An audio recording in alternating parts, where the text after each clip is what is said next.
Hey everybody, what's up? I'm Chase Jarvis. Welcome to another episode of the Chase Jarvis Live Show here on Creative Live. We have a doozy of a show in for you today. My guest, well, I'm gonna preface this for a second. I like to bring people from every genre, including technology. I've had one other hardcore technology person on the show before, and this is another one of those guests. I orient him from technology. He doesn't really think of himself in that regard. My guest is the founder and CEO of Treehouse, Mr. Ryan Carson, in the house.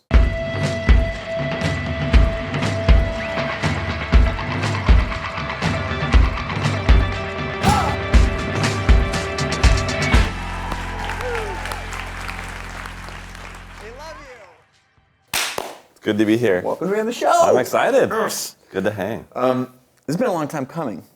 We have been commingling, I would say, for maybe 3 years? Something like that. Something like that. A lot of phone calls. Hanging out at trade shows every once in a while. Yeah. And I still think there's room for us to do something big between Treehouse and Creative Live. I agree. No question about that. I agree. We originally connected, if I'm not mistaken, because we share an investor. But where our conversation went originally, this is my recollection, and one of the reasons, one of the many that I wanted to have you on the show, is I have always looked at the notion that there is a creator in all of us. And I think there's a whole subset of our population in the world, here at Creative Live, and people who pay attention to this show, who identify as creative. And what people miss is that when I say creative, it's literally every person, but I want people to think like, I identify as a creator, and that world to me includes writing code. Absolutely. Yep. And when you and I first started talking about what code was and how it was creative, we were talking about your path to jobs and how the freelance economy has changed and how all of this is becoming democratized.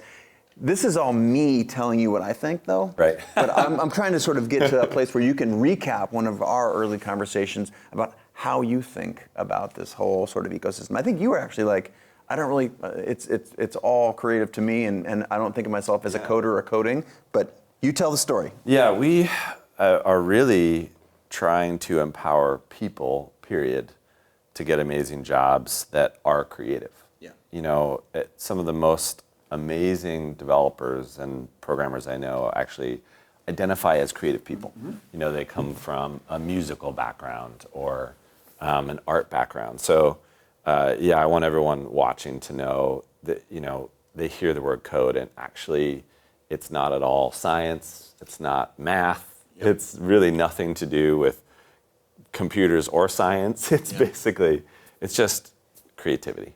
It's just creating things. Yeah, and ultimately, I mentioned in your intro that I've had other guests who identify as technologists. One guy in particular, David Hannemeyer Hansen. Oh, right, yeah. 37 Signals, Ruby on Rails. But what is crystal clear to me is that you have been on a journey as a founder, CEO. You have probably seen your industry change, and that's not going away anytime soon.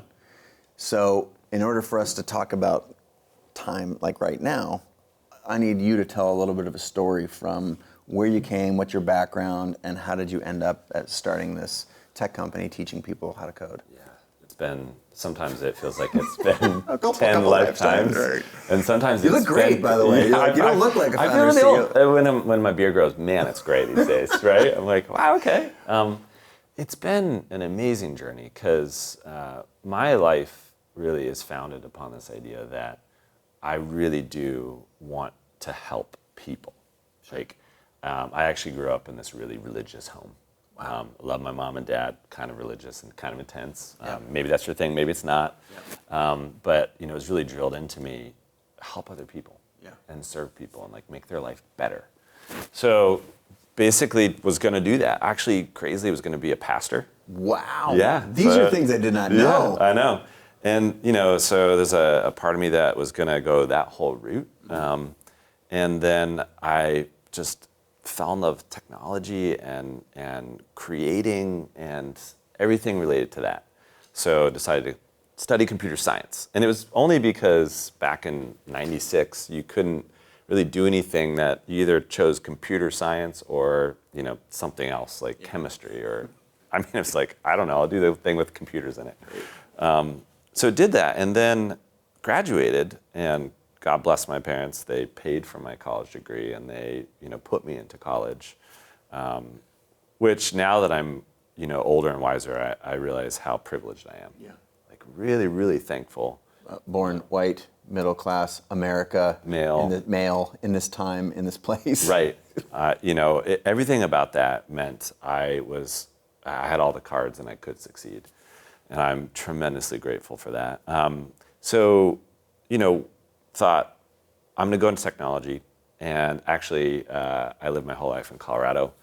And I was like, I'm worried my life view is limited somehow because I only have lived in Colorado. So I'm going to go live somewhere else. And so I watched a movie, the best movie of all time. It's called Notting Hill. So nice. In case you haven't watched it, it's a romantic comedy. It's great. I hope I'm pushing your boundaries here. Yeah, I love it. And so Hugh Grant lives in London, and I was like, I'm gonna move to London. How hard can it be? Literally from Notting Hill. Literally, yeah. And what they don't tell you, it's like San Francisco. You actually have to be a multimillionaire to actually live in London. So expensive. Or San Francisco. Is it it's top 5 in the world most expensive Yeah, cities, I mean, right? it's just stupid, right? San Francisco is the most expensive in the country, and then London. I Right. like how you're thinking. So, but I didn't do any of that research. I just not. thought I'm going to move because Hugh. Hugh Grant's great, right? So moved to England, and I got a job pretty quickly as a web developer. This was at a time when creativity on the web was exploding. Yeah. People were sharing their projects and their code and their ideas, and it was exciting. Yeah. And so at that time, we actually started this thing called By Designers for Designers, and it was a meetup. And the idea was, let's get people together and talk about what they're passionate about, excited about, and how they can share ideas. And this is where I think we have a good connection. Yes, I run a school that teaches adults how to code, but deep down, I care about creativity and empowering people. Yeah. That's It's why. funny how it's all connected. I have a similar conversation with almost anyone who's in this converging space where people are trying. It's like human growth potential or something like that. Yeah. Right. And so, and I didn't grow up as some, entrepreneur who was selling, cookies to my classmates or trying to make a profit on candy or something, right? I just, it's been about people and empowering people. And so got that first job as a developer, and it was exciting. We started this thing called By Designers for Designers, started meeting up. This is all happening in London. And I just found that there's this community of people that were supportive and passionate and creative and kind and friendly. And so we started doing these events around the world. And I didn't have a wife and I didn't have kids, so I had lots of time, right? So infinite time to do things, which I love my kids and wife now, but I have less time. So we did these meetups everywhere, and we called them Creative Fight Club. Yes. And, right? Because I'm bummed that you already sniped that. I would love that. Right. Well, I might buy that. It's defunct now, so Okay. you can have restart it. Right? Maybe we'll do it together. So Creative Fight Club, right? Fight Club is a club no one talks about that is run by anybody, anywhere, and it's empowering, right? So we thought, it's basically Creative Fight Club. Anyone can run one of these events, anywhere in the world, and we'll help support it, and we'll just put it on the website.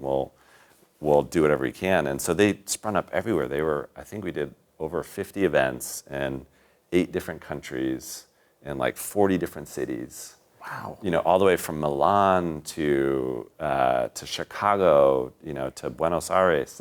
It was crazy. Yeah, that's legit. And it really built out this amazing network of friends around the world. And, all this while I have a day job. I'm a developer. Yep.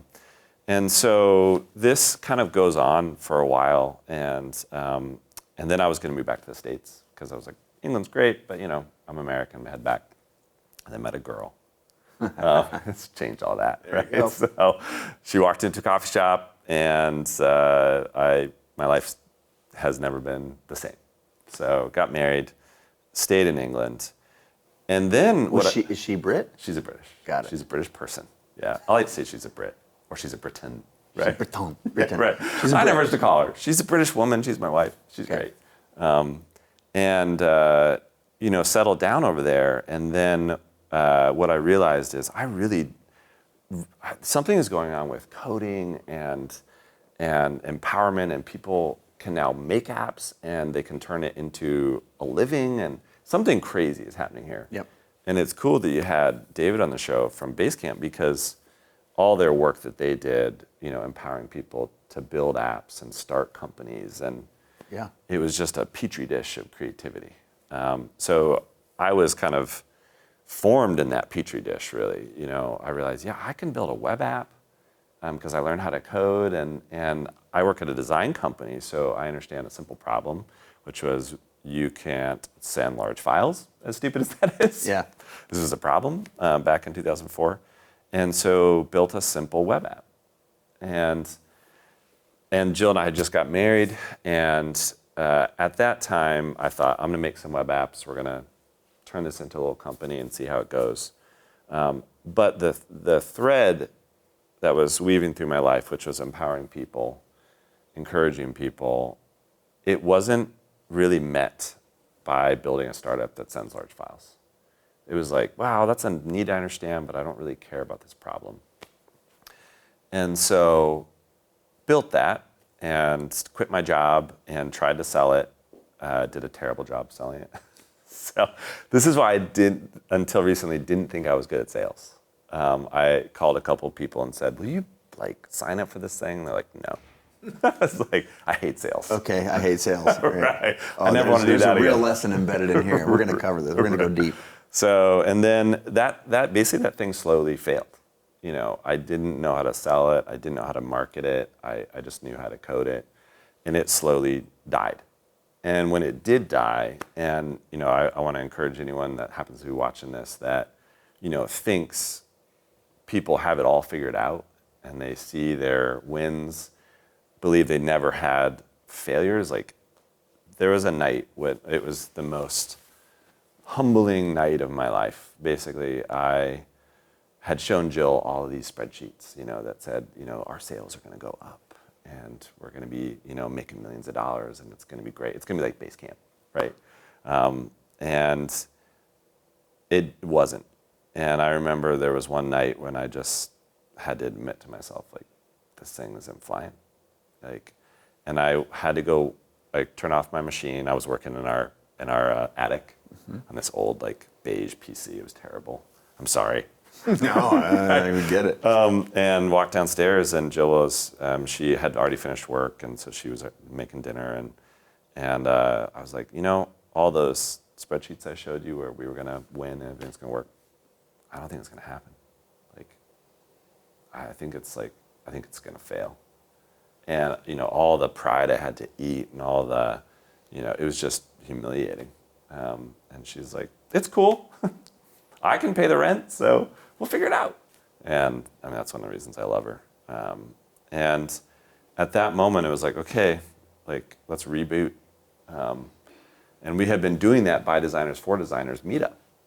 And I realized, wait a minute, I have this amazing network of friends that know how to teach, how to build websites and how to design websites. Why don't we teach people how to do this? Because then they can take that knowledge and then they can change their life. And it was just like a light bulb went off.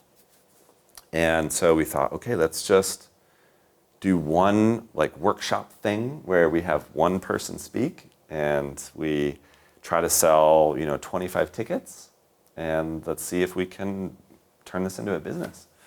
And was this the same night? Were you still sitting at the table? No. This was, it's interesting. It actually happened on our honeymoon, that idea. So we could barely afford a honeymoon. We had 500 pounds, which is $700 for an entire honeymoon. Wow. So we walked into a travel agent, right? Remember those? Still existed. And we're like, we have 500 pounds, where can we go? And they're like, Turkey. So we went to Turkey and stayed in the cheapest place we could possibly find, and we were drinking like beer in our bed at night because we couldn't afford to go out to restaurants. But the only thing you could do during the day without dying was sit in the pool because it was so hot. Yeah. And so we were sitting in the pool, and I think I've thanked Jason Fried and David Hennemer Hansen for this, but they had done a workshop called How We Built Basecamp. And I remember reading about it. I thought, that's kind of a business, and we know smart people like that could teach these things. And, maybe we could kind of do a workshop like that. And that idea happened in the pool. Wow, nice. So the best ideas happen in water. Yeah. Just in case you're taking notes, Yes, underline you're curious water. about that. Yeah, that's right. That's why we drink water. Yeah, that's right. It's all connected.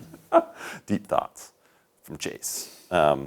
So yeah, the idea was, okay, I think we can actually take what I'm passionate about, which is encouraging people and empowering them, and technology, and we can kind of combine them in this really simple idea. Let's get people in a room. Let's teach them, how to make a website. Yep. And we did our first one in London, and it sold out. And this is before social media, right? So we didn't post on Twitter or Right. put it on Instagram, or You had to. we emailed people about it, and that is the beginning, really, of Treehouse. This idea of let's get people together who want to learn something that will allow them to change their life. Let's pick code because I happen to know how to code. You can use it to create things. And you have a community. Right, and I have a community. And so I had done all this hard work, not realizing it was building the foundation for launching Treehouse. There's so many things in what you've said that I want to go back and touch It's a on. life story, sorry. No, We went deep. No. That's like I'd rather have. Like, that's why this podcast exists, so we can have long form discussion. Right? Everything's not in a social media soundbite. Yes. So, of the things that you talked about, one that you didn't realize that the work you were doing was going to be able to be leveraged into the next thing. Yes. To me, this is of the hundreds of people who've sat here, this is a theme. Yeah. You're building a thing and you don't realize that what you're doing is building a skill set and building an X and building a Y, Right. all of which is leverageable into your next thing. Right. So you're always And it kind takes of time. Yeah, and it takes time. That's Right. like you have an idea and you really can't activate it overnight because things, especially with things like building community, people believe that when you launch something, I have a video that I've recommended over and over. It's called The Other 50%, which is that 50% of your time is making and shipping. And then the other 50% of your time should be building a community such that whenever you do anything in the future, you're not doing it alone. Right. You're doing it with people and with an interest in mind and an area of focus and people who are passionate about like-minded things. Yes. Yeah, I think that advice is golden. Yeah, it's gold. You know. But I'm hearing that, in your story. Also, I want to touch on sales, how unimportant it was to you at one point. Yep. And now we can segue into what how you're thinking about that now. And then there's this third one, which is wanting to be in service of other people. Yours came from a particular religious background, but that's another thread that Right. is very popular on the show. So let's take them in order. Community part. So how at that point it was very sort of let's get tactical, like it was less scale because it wasn't happening on social, it wasn't happening on other places, but you were still building it. So in a world where social didn't exist and or we can still learn from it because we don't want to rely only on social, how did you go about thinking and building and creating your community? The most important thing is that I didn't start trying to make it into a billion-dollar company or a million-person thing. Yeah. It was literally, let's have a meetup in London at a bar, right? And let's make it great, Like, let's get some smart people there. And how are we going to pay for the beer? And how are we going to check and see if people show up? And how are we going to make it a good experience? And I think, and you and I have talked a lot about this, that especially in the world of today is that, if you don't have, at least, 10,000 followers on Instagram, social, Facebook, whatever, you're nothing. Yeah. Like, and nothing you do really matters. And you'll never get there. Like you gotta, or if you're starting a business, you have to be raising money, millions of dollars, or if you're doing something on YouTube, it has to be so great that you get immediate viral. Right. I hate that word. It's just, there's like a lack of honesty about the fact that it really has to be built on something you believe in and that you're willing to put time into. And it doesn't have to be something big right away. I mean, that's... In fact, nothing is big right away. Right, nothing is, right? And there's really weird outlying stuff, and I think we just have to ignore all of that. So BD40, Creative Fight Club, by designers for designers, the reason why that turned into something special is because we weren't trying to make it big and scalable and profitable. I mean, like there was no money in it at all. Yeah. And so I think that's the key. And I want to encourage people that if you care about something, it matters. Like if you are passionate about, getting together a group of people in your hometown that care about knitting something that has to do with the forest, and you care about that, then that's all that matters. Yeah. And if it takes off and it goes crazy, like that's great. You can figure that out later. But the connections I built, because I put in my blood and my sweat and my tears into that, they really, built a foundation for me that I just cannot, I could never have bought. It's so true, and we're told so regularly in our culture that X doesn't matter, or Y doesn't matter, or you don't matter, or we tell ourselves at 3 a.m., our gremlin voice, that we don't matter because we don't have enough followers, our business isn't big enough. And I'll tell you, I'll just go on record, we have tens of millions of people on the Creative Life platform. We've raised, tens of millions of dollars building it. I think it's successful by standard means, but if you sit in almost any room in Silicon Valley with a bunch of investors, you go to a conference or whatever, 9 out of 10 things are talking about the unicorn. And so if you're always comparing yourself to, an Airbnb, Joe's been on the show, or Uber, fastest growing company in the history of the world, you're always like compare Schlager, to use my You're friend never gonna Marie be good enough. Forleo's story about that's like the worst tasting liquor, Goldschlager. So like Schlager. never compare yourself to these other folks. Just because that's what the dominant cultural conversation is, doesn't mean that it doesn't have value. And in fact, if you flip the script and you say everything that you do has value, if it impacts you or another person, there's embedded value. And I'm hearing that in what you said. It matters. Yeah. I mean, and you just have to throw out all the vanity metrics. And I think it's especially true for creatives. I mean, you hear about people that blow up on Instagram, or, they get everywhere and they're creative. It's just hard not to feel like you're not good enough. Yeah. And, I guess I just want to say you are good enough. Yeah, and there's the 10,000 hours thing is a thing that it might be a little bit tired, as a pop culture reference, but the reality is that everybody who has achieved any lasting success, I think you can have a sort of a fake summit, a peak of success, but then you go right back down. Right. It happens with photographers all over the place. They're like, oh my God, I got a Nike campaign. Tomorrow, it's the universe. Right. And then they hit me up on social or whatever, like Right. 2 months later, and like, haven't seen $1 Right. since that last Right. Nike It's campaign. like, of course you haven't. Right. Yeah, you got to put in years and years and years. Yep. But That classic 10-year overnight success, right? Right. What's fun to do is go back in time and find someone's first YouTube video or first. Oh, yeah. And I haven't done it to you yet. I need to go back and see episode 1 of whatever Chase did. And I bet it's hilarious, right? Yeah. And same with anything I did is hilariously bad. Yeah. And I actually started doing it, did it for Joe Rogan the other day. I'm like, I wonder what Joe Rogan's first video was. And it's hilariously shit. Yeah. Right? It is. It's Yeah, like I've some sort done of that. live video thing Yeah. on some weird, And he's 1,000 episodes into his show now or something like that. So it's helpful to go back and be like, yeah, that was really terrible. It's okay to start bad, So there's that thread of helping people. So that was rooted in community. You felt like you'd found your community with by designers for designers in a very unscalable way. Yep. That's my short summary of Yep. that. Good summary But of my life. Okay. Of my pain. No, but that's painful. Yeah. I think but that you're doing something that you care about, and that it doesn't happen at scale overnight. Yeah.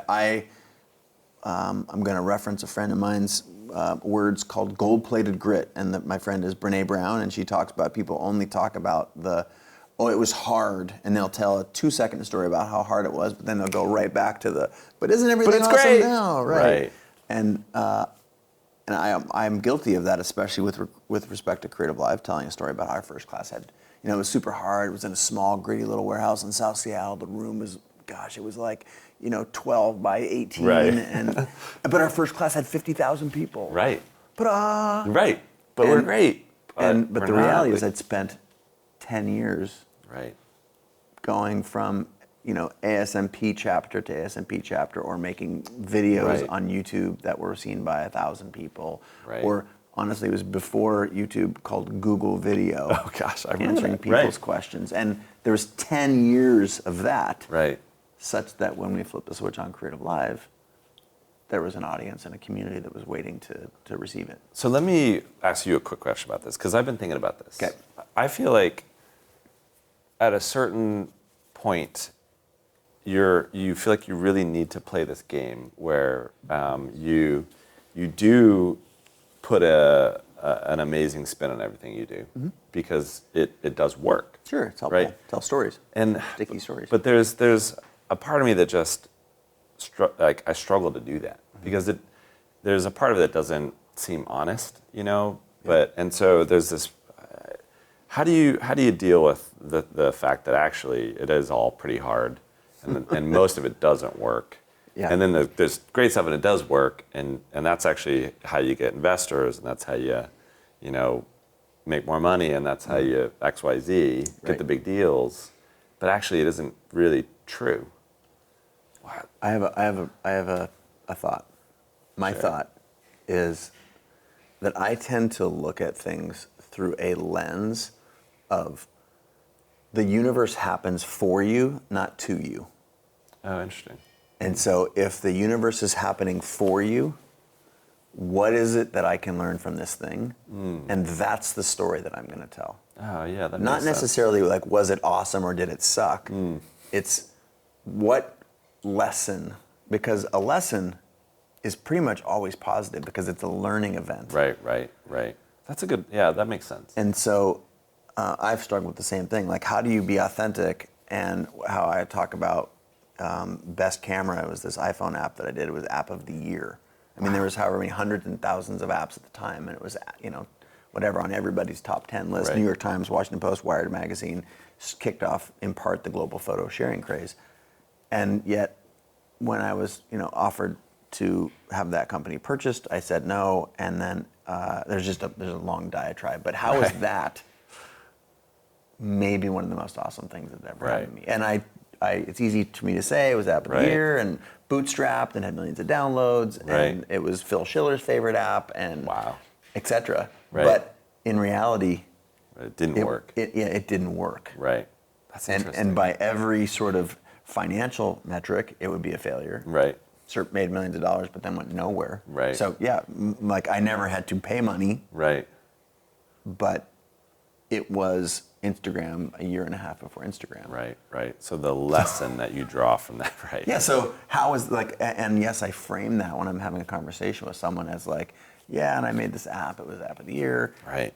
But see this article where I expand in detail that it was the most painful experience of my professional life. Right. I call it my biggest failure, and if you want to read about it, go here. Right. Interesting. I actually find that you have a great balance of that. Just knowing you personally, I'm just going to put it out there that you, I never feel like you're gloating, but you're always moving forward. And to me, that's a really, it's a balance that makes like having honest conversations with you fun. Thanks. Like, I'll share that before we got on the camera, we were sitting on the couch out here in the Creative Live offices in Seattle. You're talking about how you're, growing Treehouse now in a way that you didn't think that you were. And it's ironically, it's the third thing I wanted to touch on in your intro story, which is sort of sales, and you never really thought of yourself. And this is another basically theme that a few exceptions, but by and large, people who identify as creators struggle to think about how sales. What the hell?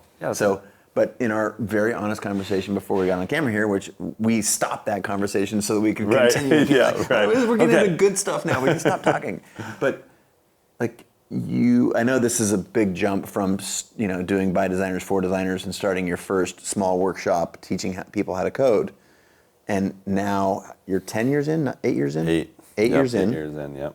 And you are leading Treehouse's sales department. Right. I mean, you're the founder and CEO, but you're also literally selling into selling enterprises. Things. Yeah, let me talk about it because I think it's fascinating to me. I think that this is a super important subject for creatives. Yeah. Because I think essentially I am a creative person. Yeah. And anyone who's watching this or listening to it, I want them to avoid this painful lesson. This is where you sharpen your pencil. Get ready here. Right, because literally 6 years of my life, I feel were, I don't want to use too harsh a word like ruined, but I want to use a strong word. Yeah. That says, I didn't understand that as a creative person and as a passionate people person, that actually selling something was the key to actually helping people and succeeding. It actually is all that really mattered, right? And so let me dig into that. So what happened is, I thought, okay, I'm gonna start a school that teaches people how to code because then they can get jobs. And we can make a really amazing product. And I feel that I have a kind of a natural product mind. It just comes to me easily. I feel like I understand people really well. So when you think about, okay, how do we build a product that meets this human need? That comes naturally to me. Mm-hmm. I'm not a designer per se, but I love design and I appreciate it and recognize it. Yeah, and I know the value of it, right? So that all was easy. But because of my deep scars trying to sell stuff earlier in my life, I thought selling this thing is someone else's job, right? And actually promoting it and marketing it and making people want it, is something that's kind of like slightly dirty. It's just us creative people, we create it and then the dirty salespeople sell it, right? Or it takes care of itself because it's amazing, right? Yeah, and it's just going to be a rocket ship, right? And so I kind of avoided that whole side of the business, And Treehouse did grow organically pretty aggressively for a couple of years, and that gave me a false sense of security too. Mm-hmm. So all of a sudden, 6 years into my professional career running Treehouse, I realized the only way for this to truly grow is for me as a founder to actually get my head around how do I sell this service to somebody. And this is like the nitty gritty. I'm gonna actually have a conversation with someone that doesn't know me, that doesn't know Treehouse, and doesn't care about it. Doesn't care. I'm gonna try to get them to buy, right? And what I realized, and this is the key takeaway, is that as soon as you care deeply about something, you don't have to sell it. You are simply trying to get someone to know about it because it might solve a deep problem they have. And that is like totally something different. Yeah. Right? So I assume everybody listening or watching to the show is pretty passionate about a subject or is creating something they care about. Yeah. The truth is somebody needs that product. They actually need it. Yeah. You're not trying to trick them into needing it. Yeah, that's a big myth. They need it. Right, they need and it. So, that's the truth. And then you need to do the work to tell them about it. Because how are you ever going to help them unless you do the work to help them find you? Because guess what? They're not going to find about you. They're not going to care. They're not going to come knocking on your door. And so the number of people who are looking is small relative to the number of people who need it and are stuck, and they're not doing the looking. So that's where you need to be. You got to do the work. Yeah, in their field of view. Right. And so I think as soon as I started talking to people about Treehouse, one of the key things that we do now is we help companies create talent. Yeah. Literally, hey, we can't hire enough developers. Which is a very common theme in the world today. Right, yeah, especially kind of everywhere. Everywhere. Silicon Valley, Seattle, where we are, Right. Austin, New York, Boston. There's and I'm Right. sure internationally it's the same. It's true. Right. And it gets even worse if you happen to be based in, like Louisville, Kentucky, for instance. Yeah. You're a tech company, or you have, you need to build things, and you really can't find somebody because no one there knows that you're there, and Yeah. it gets worse. So what I realized is that I had to do the work to go talk to companies and say, I know you have this brutal problem. We can actually help you solve it. And it wasn't dirty or bad or uncomfortable, because either people said, no, we don't have that problem. Cool, no problem, we're not a fit for you. Or yes, we do have that problem. I want to talk to you about it.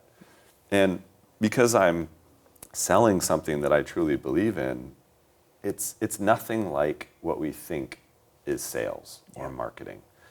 And I think a lot of creative people are crushed by this. So I've always believed that, and I laugh when people say, "Oh, yeah, Chase, but you're so good at marketing."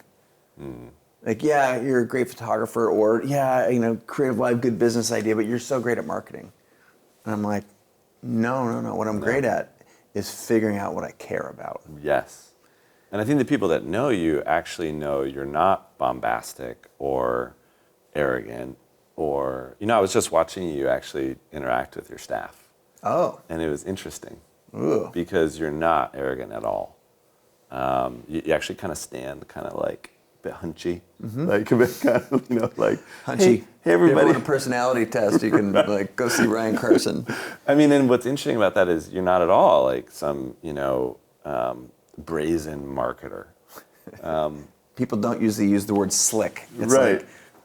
dude has got But this is the message, though, that we want people to hear, right? Yeah. Is that it all comes from actually being passionate about a problem that you truly care about. Yeah.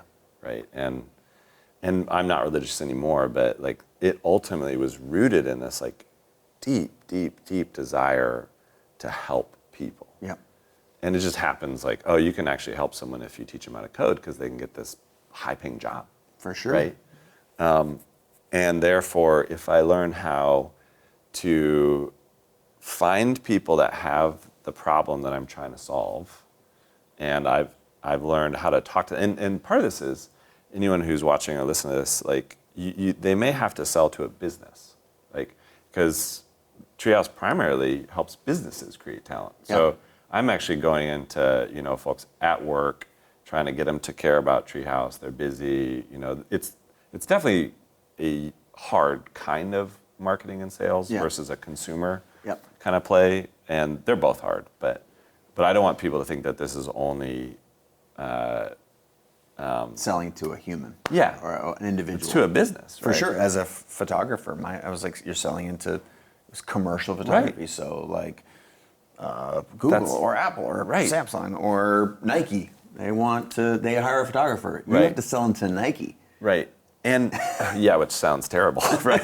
But the interesting thing is that the fear of selling to a business feels like it is a massive barrier to creative people, right? Because they think, number one, they feel like it's selling out, maybe. Yep. If I sell to a business, somehow it's worse or not great. Number two, it's just really hard. I mean, how do I sell to a business? And what I've learned is that's all a misperception. That actually all the money is in business because they can fund all of this creation. Yeah. Right? Mm-hmm. So actually you need to sell to them, because that's how you can build a living for yourself, and how you can build something sustainable and profitable, and so it's actually all there. And as soon as you have a couple conversations to figure out, how do I talk about it to somebody, with this title, what size company am I aiming at? What's the job title of the person that I'm trying to sell to? If you can identify those three simple things, the other thing is location. Where are they? You can actually start to have conversations, over social or email or these kind of simple things, and say, I think you might have this problem that Yeah. we solve. Do you have that problem? Are you trying to solve it right now? And people will respond. Yeah. They don't tell you to F off and, go home. If they want to solve the problem, Yeah, they want to talk to you. especially if you frame it in, I have this thing and I would love to help. Like this Right. thing was born from my genuine desire and passion for it, and I just have found out that this apparently is a problem that a lot of people have. And I'm not saying that you have this problem, but if you do, like, I'm here. I can help. And if what I love is certainly there's like the absolute cold turkey part of that, where you're calling someone who you don't know, or you're putting it out on social, or you're sending an ad out there, or whatever. But there's also the relationship part. Like so much of my any sort of success in selling has just been having a community that people Right. find out when, and it's super cool when you're standing for something that you're passionate about, and other people will say, "Hey, I heard you talking about that thing, and I have that problem." Right? Like, yeah, let's talk about it. Yeah, and then you Right. and you still try and you come at it from a like, oh, well, it'd be awesome if this works out. Right. If it doesn't, no big deal. We're still friends, or we're still in Right. the same community, or Right. whatever. Yes. And And that's what selling is actually like. Yeah. And I didn't know that. And I think a lot of people don't know that. Oh, I would say of the folks listening or watching, 9 out of 10 are scared shitless of the concept of selling, or the actual don't understand the tactics. And Yep. as far as tactics, like there's lots of creative lab classes, or Right. I'm sure you can. There's a place you can go to learn that. Sure, just think go it's figure. Creative Lab. Go figure.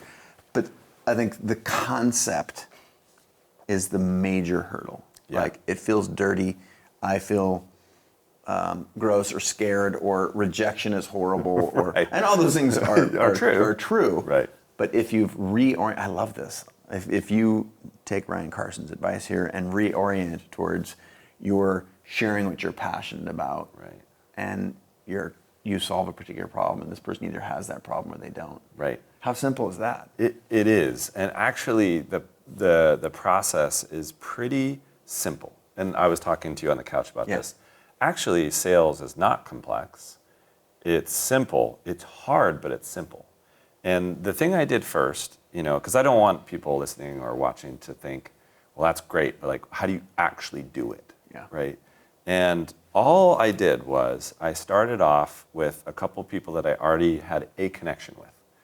They would take an email or a call, and I could say, I think you have something like this problem. We, have built a solution to it. I just love to run it by you. Yeah, can I get some feedback? Yeah. Or is this helpful? Really Or- simple. And if you don't have this problem, just be blunt and say, I don't have this problem. And so actually the first couple folks that I sold to were people I was connected to. They weren't like friends, Yeah. but I knew that they, knew me. So I think everybody probably knows one or two people in their network somewhere where they can ask that simple question. Mm-hmm. I think I've got a solution to a problem you have. I just want some feedback, and if you don't have this problem, just say you don't have it. There's zero pressure. Mm-hmm. And then you get your first meeting, where you can say, I've got this thing, but actually tell me about your problem. Yeah, that's the key right there. Right. Is asking like, what's your problem? Or Right. knowing their problem because you heard them talk about it somewhere else. And it's like, I heard you say that you have Yeah. this problem, or you have to hire X number of designers a year, or whatever the thing is. Yeah. And then, this is all like people, conversation stuff, but get them talking. Mm-hmm. Just listen and hear them out for a while. People love to be listened to, right? They do. And so do that a couple times, take notes, and then what I did is say, would you actually pay money to solve this?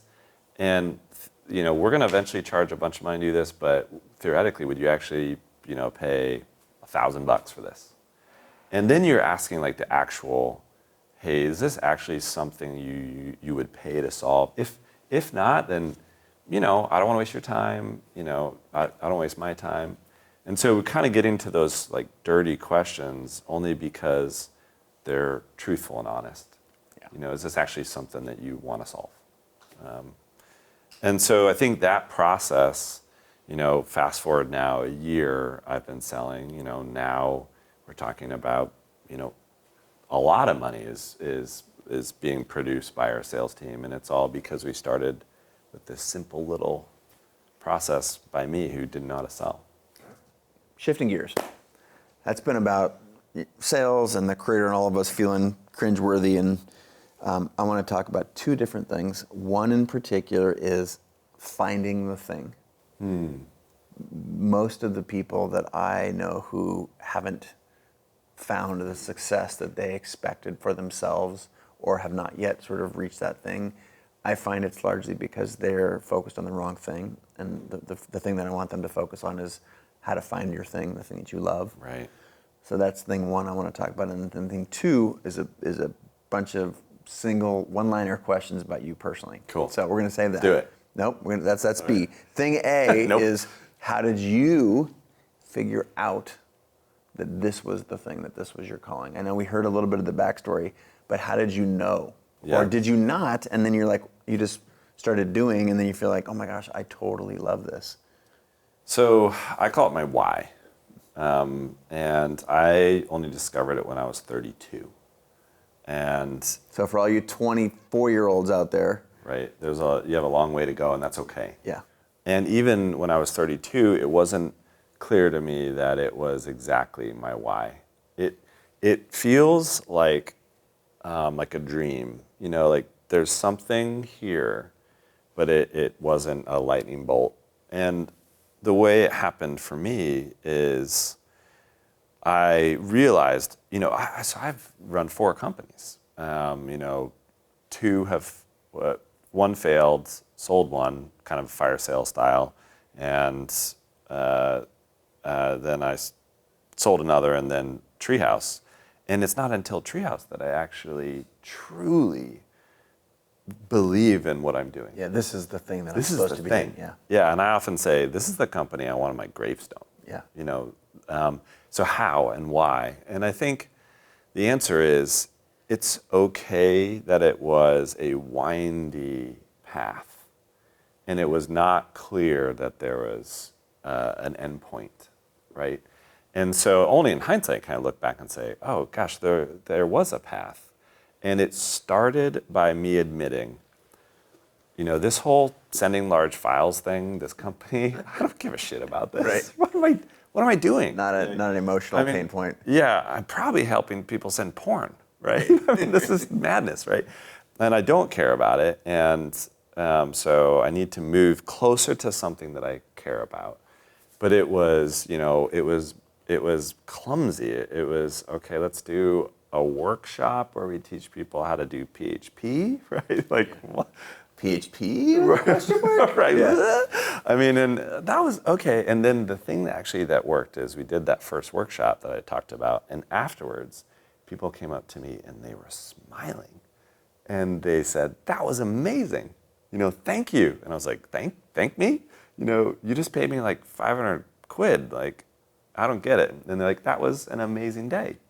I learned so much, and I'm a better, happier person." So then I was like, tick. Something is there, still not quite right, and then it was evolving a little bit more and a little bit more. So I think the way I did it was just asking myself, over and over again, what if I died doing this right now? Would I feel like my life was worth living? And most of the time it was no. It was like sending large files, nope. Like helping 30 people who are basically already wealthy learn code, no. Okay, let's take that idea and make it more affordable by putting it on the web and doing it over video. Yeah, but Getting there, but and then again, sort of realizing actually what I'm truly, truly passionate about is empowering underserved people so they can get jobs. Underrepresented people of color, women, folks who are LGBTQ. Like, these are the folks that society is really locking out, right? And so we've evolved the idea even more now. And so I think what I want people to hear is that it is very much like a windy path, through a map. And as long as you keep asking yourself, am I okay this being the last thing that I ever do? And if the answer isn't quite yes, and you're privileged enough to be able to do something about it, Yeah. because that's another topic, right? For sure. Sometimes you just got to do a job to feed your kids, right? And that's something different. If you can slowly move towards that, you end up at a place where no amount of money could replace the amount of joy that I get when somebody uses Treehouse to change their life.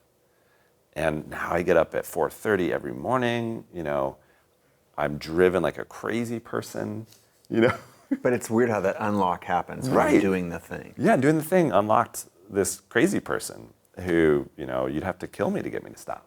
And but I didn't know that's where I was going to end up. And I didn't have a secret plan to get me there. I didn't have a system that, optimized my life. It was just a simple question, is this the thing that I want to do? And can I move closer to that thing? And what would those things look like? Yeah, what's something that's a little bit more like that? And then being patient and willing to put in, like we talked about, the years and years of work. And then you end up in a place where if you're privileged enough to have the important things ticked off, safety, food, enough money to live, then you can start to move closer to that. And it's just, I feel so fortunate. It's great. What about I'll say myth, but I'm giving away my personal bias, but of like bet the farm, you're all in entrepreneurial thinking. It is a myth. I think there's absolutely no reason you have to bet the farm or take the big risk or put everything in danger. I think actually it's much better to do hey, I made this thing, let's just see if I can get one person to buy it. Right. And First like it, then buy it, then yeah. Right? So then, one person liked it and bought it. And it was kind of a low price. So let's see if I can get someone to like it and buy it at a higher price, right? And then a little higher price. And so I think you can actually gently walk your way into that. And I think 8 years in, I'm 40 years old, I think I've seen business after business and project after project where people said, you have to go big or you're going to lose. And it's never true. I mean, it just isn't. And so I think it's a total myth. I hate it and I'm done with it. So. Well, has it been some pressure that you've felt in your career? Yeah. I Like mean, people who's telling you to go big? Are these the people you admire and appreciate? And then do you go away and have to stew and go, oh shit, what am I doing wrong? How have you managed that for yourself? So there is a lot of pressure, from everybody. You see other founders and entrepreneurs who are raising a ton of money and appear to be growing very fast, and there's that. And then there is, the media who, puts people on a pedestal. And then you have your own mind, which is... Your 3 a.m. voice that's messing looking at with your you. social feeds of everyone else's highlight reels and your day-to-day. You know what your day-to-day looks like, and you're looking and there. it's not that, Yeah. And then, then all the doubt creeps in, and you go to dark places. And I think it's all there. And what I've learned is it doesn't stop. Yeah. You would think, just look at what you built at Creative Live. Look at what I built with Treehouse, and I still am haunted by feelings of not being good enough. And, so I guess the answer is it doesn't go away. And I bet every person that we talk to that's at one step higher than us would say the same thing. And then when we get to that step, you ask the people above you, and they say the same thing. And it happens until you die, right? So I guess there's an element of, you know what? I think what I am doing matters. I know the people I sell it to, I know it matters to them, and that's good enough. Yeah, and when I'm in a balanced place, I remind myself that when I get unbalanced, this is the line that I'm going to hear from that piece of my brain, and that's not there to keep me happy or safe. It used to be there to keep me alive, but that's not required anymore. So That's a good go one. back to work. I should probably write that down somewhere and You just have to listen to this show There you over go. and over. Yeah, Like right. we're at 1 hour and 4 minute mark. Right. Watch it. There we go. But I think so. How you personally think and act that's what I'd like to shift gears to, if we can, because I find that there's a lot of insight based in if I can learn from someone else's mistakes and I don't have to put my hand on the burning hot Right. stove, Yeah. for example. That's better. So, morning routine. What do you do? How do you take care of yourself in the morning or evening? Self-care, just in general. I use the little iPhone app that's like the bedtime app, and I aim to get, I think it's like 7 hours of sleep a night. So go to bed at 10, sometimes 10:30, wake up at 4:30. Have a quiet alarm, goes off. And what I do that's been tremendously helpful is I immediately put in my earphones and I listen to crazy dance music. Wow. Like, because I need to change the chemicals in my brain, right? Because when I hear the alarm, I think I don't want to do it. Every day. There's never a day I'm like, woohoo, let's go. I'm like, fuck, like, okay, it's time to do it again, And then I'm like, okay, that's just tired physical body talking. Let's get out.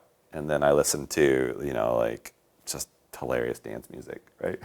And then I walk downstairs, turn on the coffee, have a protein shake, and then as I was telling you out there, I'm a salesperson right now, so I do all my sales tasks, from like 4:40 to 5:45, and I can crank and get things done, How long do you listen to the music? Are you still listening to music while you're cranking? I listen to it a while, then I'm like, this is getting distracting. Right? Yeah. So you just get it up and moving. Yeah, for a while, and then probably turn it off, 10 minutes into email and stuff like that.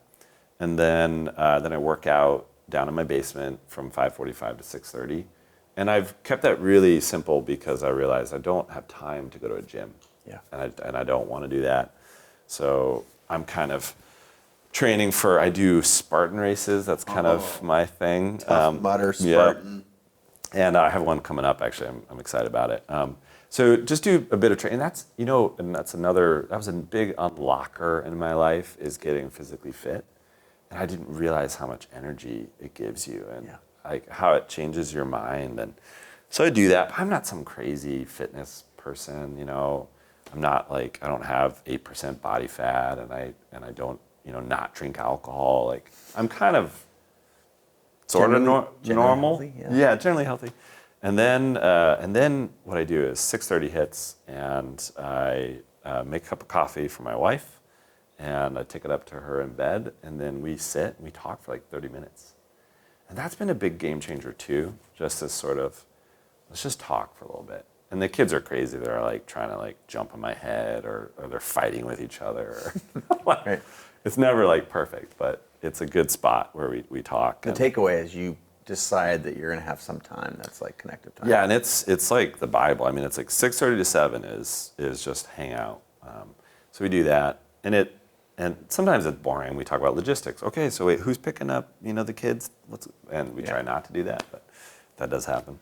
And then breakfast, I make breakfast because... What do you eat? I try to eat, So you've already had a protein shake. You did that at 4:40. Yep. Right. Then we tend to eat sort of paleo style. Yeah. So it'll be eggs, salad, some bacon, avocado, stuff like that. It's good stuff. I know. I want that right now. Super hungry. I know. Doesn't that sound good? That does sound good. And then I don't do enough cooking, I think. So I try to do that in the morning to contribute, and also show my kids they can do that stuff. And then it's walk the kids. And then I used to walk the kids to school. And this has been something that's hard, actually. Since I took over sales, I realized I need to be in at 8:45 because we have a stand-up meeting and I need to like be the example. Yeah. Yeah. And that actually, I still am kind of haunted by that decision because I've chosen now to not walk my kids to school. Yeah. And it does kind of like mess with me. Like, am I choosing Treehouse over my kids right now? I don't know. Like, this is really important, but maybe it's temporary. Nothing's permanent. I guess that's what you can. I think it's a season in my life, right? So then I kiss my kids goodbye, my wife, and they walk to school, and then I hop in the truck, and I have a $3,000 Dodge Ram with 170,000 miles on it. Pretty proud of that. It's got a lot of mold on it. Nice. And this is a whole other side story. And then I go to work. So that's my morning, almost every morning. Got it. That's beautiful. What about, so in there a little bit is your personal care. So it sounds like sleep, like good food. not enough sleep. I need to Yeah. be getting more sleep. Yeah. I feel like this season of my life, I need to get less sleep while I kind of boot up sales at Treehouse. But then I'm hoping it will go back to more normal. You've mentioned it many times. You talk about seasons. So, how do you think of your life in seasons like that? Clearly, you do. What do you mean by that? Yeah, I feel like you have to kind of push hard on parts of your life at different times. With a foundation of, there's certain things I really want to make sure I don't, not do. As you can hear, my relationship with Jill is really important. My kids are really important. My health is really important. But right now it's sales and marketing. And so I think of that as like, I've got to put in a lot of hard work for a period of time until I feel like I understand that problem and how to solve it at scale. Yep. And then you get another something Yep. different. And then a new when challenge will gets, come in. Yeah, figured out. Right. And then I can hire people to actually do that thing because I can actually understand how to support them and how to manage them. And then it's the next thing. And I assume that will continue forever. All right. Leadership skill. What do you think is what's your superpower, and what is something you've learned from leadership? My superpower is being visionary. It's really easy for me to see the future and like the way it's going to be. And we're always like a million miles from it, Like, of course, in the future, no one's going to hire college grads. Like, that's crazy that we do that. Yeah. Let's just go to a new place where they don't do that. Everyone's like, what? So I'm really good at that. And I'm really good at one-on-one. Like, so when I'm in a room with somebody, it's just me and them, and nothing else matters. Make them feel special. And Right. I feel special sitting here. You are special, number one. But I can see why that's a superpower. So great at that, innate ability. The thing I was really bad at that I've become acceptable at is staying focused on something that's really boring, and staying focused on it until it was done. And I know for entrepreneur, like founder types, this is often a problem, right? It'd be hard. And with sales, it was very clear, like, you have to execute, 37 sales tasks every day, whether you love it or hate it. Otherwise, nothing happens. So, All right. What's something special that you haven't said in another interview that people don't know about you that you either want them to know or you have to capitulate and tell me something? yeah, that's a great question. It's I don't think I've shared this. Yeah. Okay. So It's a good start to the answer. Yeah. So I have 3 sisters, and my mom is amazing, and she always kind of drilled into me, your sisters are going to be your sisters, no matter how old you get, and until some of you die, like your sisters and brothers, right? And we were really mean to each other when we were kids, My sister threw me into a glass table, and I've got a scar somewhere on my face. I used to stab her with a pencil. Wow. We didn't like each other at all. And now we're best friends. And that's because of my mom. But what we do now every other week is we have a group conference call. Wow. So we hop on, and sometimes people can't make it, but it's like, hey, how's it going? And we just go around, Carrie, how's it going? What's like going on in your life? Wow, this is amazing. And it really is amazing.